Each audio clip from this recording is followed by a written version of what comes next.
Yo, selamat datang di channel Warga Anime, warganya para wibu sedunia. Dan masih bersama Mr. Q di sini. Pada kesempatan kali ini, Mr. Q akan melanjutkan pembahasan dari video sebelumnya, yaitu light novel Tensei Citra Slime Dataiken Volume 12 Part 4. Di sini kita akan diperlihatkan kekuatan militer Federasi Jura Tempest dan kekuatan militer Kekaisaran Timur. Dan langsung saja, tanpa basa-basi lagi, mari kita mulai.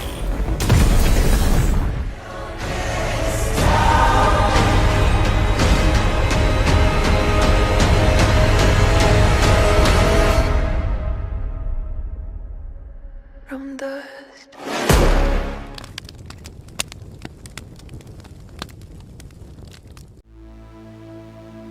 Setelah berakhirnya rapat pertemuan yang diselenggarakan di Tempest, para Demon Lord pun akan kembali ke negara mereka masing-masing. Namun di saat Leon akan pergi, Leon menghampiri Chloe. Leon berkata bahwa jika kau membenci tinggal di Tempest, cukup hubungi aku, dan aku akan segera menjemputmu. Leon berharap jika Chloe tinggal di negaranya. Tapi sayangnya, Chloe menolak. Chloe mengatakan bahwa teman-temannya ada di Tempest, dan aku lebih suka berada di sisi Rimurusan. Setelah itu, Chloe berusaha meyakinkan Leon dengan memberikan pelukan perpisahan kepada Leon. Chloe juga berkata bahwa dengan kekuatan Chronoa, aku bisa menjadi dewasa. Jadi, Leon Nichan tidak perlu khawatir. Setelah mendengar perkataan Chloe, Leon pun tersenyum dan menghargai keinginan Chloe. Leon kemudian berkata kepada Rimuru untuk selalu menjaga Chloe apapun yang terjadi. Rimuru pun berjanji untuk menjaga Chloe sepenuhnya. Segera setelah itu, Leon pun kembali ke negaranya. Dengan demikian, ikatan dengan negara Eldorado pun akan terjalin. 1 tahun telah berlalu sejak Rimuru menjadi Demon Lord.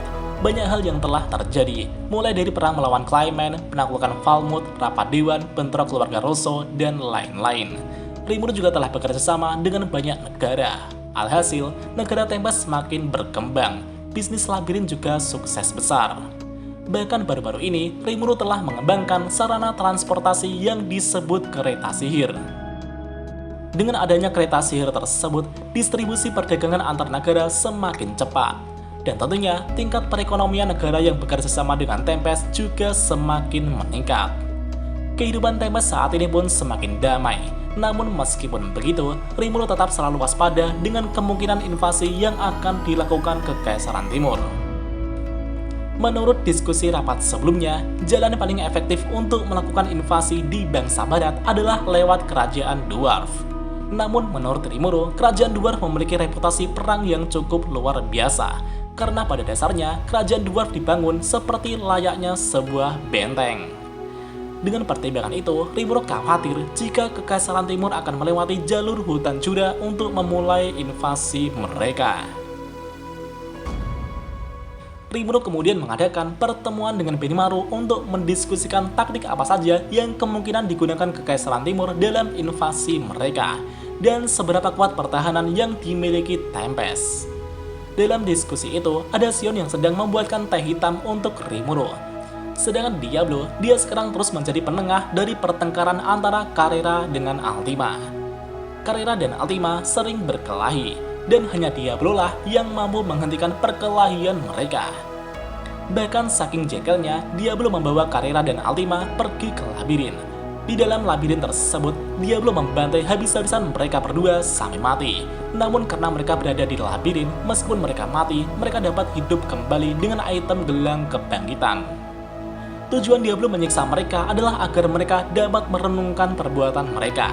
Namun sayangnya, Carrera dan Altima malah terlihat sangat senang karena mereka memiliki kesempatan bertarung melawan Diablo.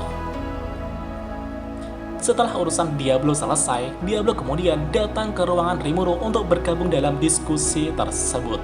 Dalam diskusi tersebut telah dikonfirmasi kekuatan tempur yang dimiliki Tempest. Di bawah kepemimpinan Benimaru ada 3 legiun. Legiun pertama dipimpin oleh Gupta dengan sekitar 12.000 pasukan dan Hakuro yang akan menjadi penasihat militernya. Legiun kedua dipimpin oleh Geld dengan sekitar 37.000 pasukan. Legiun ketiga dipimpin oleh Gabil dengan sekitar 3.000 pasukan. Di samping itu, Benimaru juga memiliki pasukannya tersendiri, yaitu Legion Kuruinai yang terdiri dari 300 pasukan elit di dalamnya. Dengan demikian, total keseluruhan pasukan tempur yang di bawah komando Benimaru sekitar lebih dari 52.000 pasukan. Dan ada juga ratusan pasukan elit yang berada di bawah komando Shion. Mereka disebut Yomigaeri. Pasukan Yomigaeri adalah kumpulan orang-orang yang pernah mati ketika invasi negara Falmouth. Karakteristik pasukan Yomigaeri adalah mereka memiliki kemampuan regenerasi yang luar biasa, sehingga mereka tidak mudah mati. Selain pasukan Benimaru dan Shion, Tempest juga memiliki pasukan Anbu yang berada di bawah komando Zoe. Ada lebih dari 100 orang di dalamnya, namun masih menjadi misteri tentang keberadaan mereka. Karakteristik pasukan Zoe adalah keahlian mereka dalam melakukan pembunuhan rahasia dan mencari informasi sebagai seorang mata-mata. Selain itu, Rimuru juga memiliki 30.000 pasukan Monster Army yang berasal dari bawahan Clayman sebelumnya. Pasukan tersebut kemudian akan ditempatkan di bawah komando Benimaru. Dan tidak hanya itu saja, Rimuru juga mendapatkan pasukan relawan yang terdiri sekitar 20.000 pasukan. Dalam pasukan itu, mereka semua adalah ras manusia yang merupakan seorang petualang dan tentara bayaran. Setelah banyak pertimbangan, pasukan relawan akan dipimpin oleh Masayuki. Selain semua pasukan itu, ada juga pasukan pembunuh yang paling berbahaya. Mereka adalah Black Numbers. Pasukan itu terdiri sekitar 700 pasukan iblis yang berada di bawah komando Diablo. Dan Rimuru juga memiliki pasukan cadangan yang dimiliki anggota Dewan Negara Barat.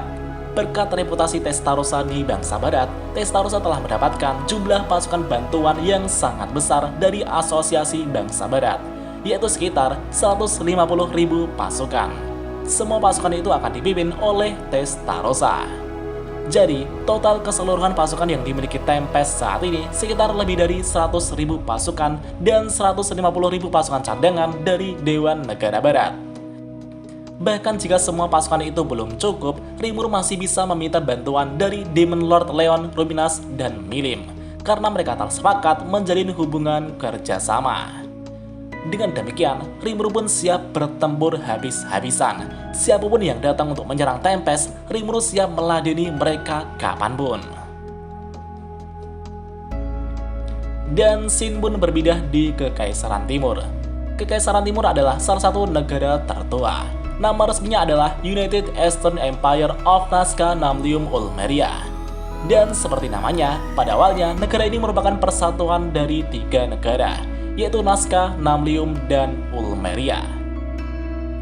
Pada mulanya, negara ini dikenal sebagai kerajaan kecil yang bernama Nazca. Namun ketika kerajaan Nazca dipimpin oleh seorang pahlawan yang bernama Rudra Nazca, dia mulai melakukan invasi untuk memperluas wilayahnya. Dan pada akhirnya, Rudra telah menguasai kerajaan sihir Namlium dan negara persatuan Ulmeria. Dengan begitu, Rudra kemudian menyatukan negara-negara tersebut menjadi persatuan, yaitu United Eastern Empire of Nazca Namlium Ulmeria. Kekaisaran Timur memberlakukan sistem kekuasaan pemerintahan yang absolut, yaitu sistem pemerintahan yang kekuasaannya sepenuhnya dipegang oleh kaisar dan diwariskan kepada keturunannya.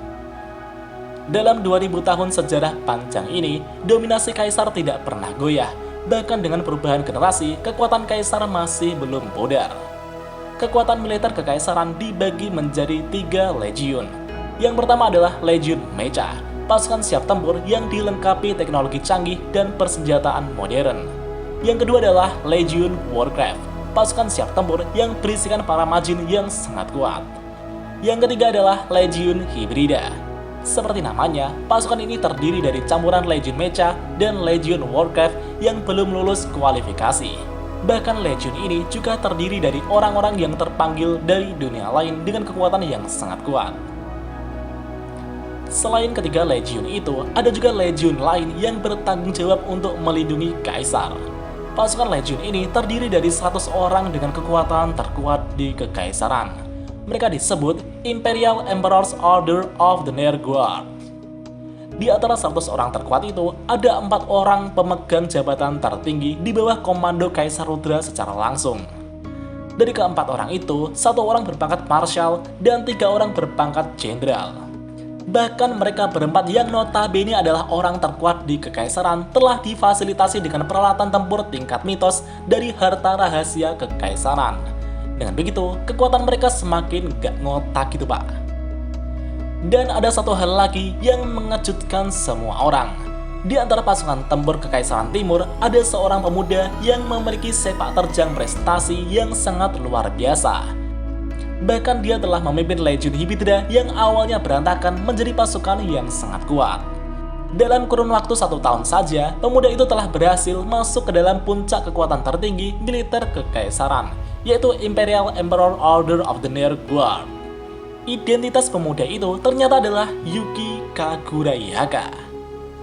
Dan itulah sedikit cerita tentang kekuatan Kekaisaran Timur dan pencapaian Yuki Kagurayaka. Pada saat ini, Yuki telah mengadakan pertemuan bersama ketiga petinggi organisasi Cerberus. Dalam pertemuan para petinggi itu, ada Damrada yang melambangkan kekayaan, ada Vega yang melambangkan kekuatan, dan ada Miranda yang melambangkan wanita. Mereka bertiga disebut The Big Three yang melambangkan harta, tahta, dan wanita. Setelah itu, Yuki kemudian menyuruh sekretarisnya yaitu Kagali untuk melaporkan gerakan Demon Lord Rimuru di bangsa barat kepada The Big Three. Kagali pun kemudian memberikan laporan tentang pengaruh Rimuru yang semakin mendominasi wilayah barat. Kagali juga melaporkan bahwa Rimuru telah mengumpulkan lebih dari 100.000 pasukan. Meskipun itu jumlah yang cukup banyak, tapi itu masih belum sebanding dengan pasukan kekaisaran. Karena total keseluruhan pasukan kekaisaran saat ini sekitar 1 juta lebih. Tapi meskipun kekaisaran menang dalam hal jumlah, Yuki masih tetap waspada. Karena menurutnya, di dunia ini kualitas lebih penting daripada kuantitas. Kekuatan individulah yang lebih penting. Yuki menyadari itu setelah kekalahannya dengan Gi Crimson. Tidak peduli seberapa banyak kekuatan yang dikumpulkan, mereka tetap bukan tandingan seorang Gi Crimson. Kagali kemudian melanjutkan laporannya bahwa baru-baru ini Rimuru bersama warga Tempest telah melakukan pelatihan evakuasi ketika terjadi perang.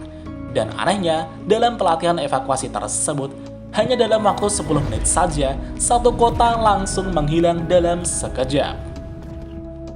Yuki curiga jika Rimuru mungkin memindahkan kota bersama warganya ke labirin bawah tanah. Dan begitu, Rimuru tidak perlu mengkhawatirkan warga sipil jika terjadi perang. Setelah itu, Yuki kemudian memikirkan sebuah strategi. Yuki berencana mengkudeta Kekaisaran Timur dan membinasakan Demon Lord Rimuru sekaligus. Yuki akan menggunakan Kekaisaran Timur sebagai boneka miliknya. Yuki juga akan memanfaatkan Gadra yang merupakan penyihir terkuat di Kekaisaran Timur untuk melawan Demon Lord Rimuru. Karena masih sedikit informasi mengenai Kekaisaran, Yuki kemudian memberikan tugas kepada The Big Three untuk memata-matai Kekaisaran dan mencari informasi sebanyak mungkin.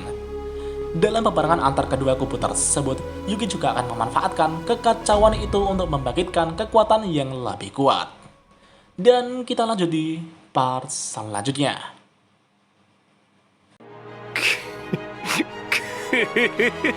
久しぶりの現世です。せいぜい楽しむとしましょうか。 Dan jika ada kesalahan dalam pembahasan, Mimin mohon maaf. Dan sekian untuk pembahasan kali ini. Dan jangan lupa klik like dan subscribe juga ya guys. Tentu saja di Warga Anime.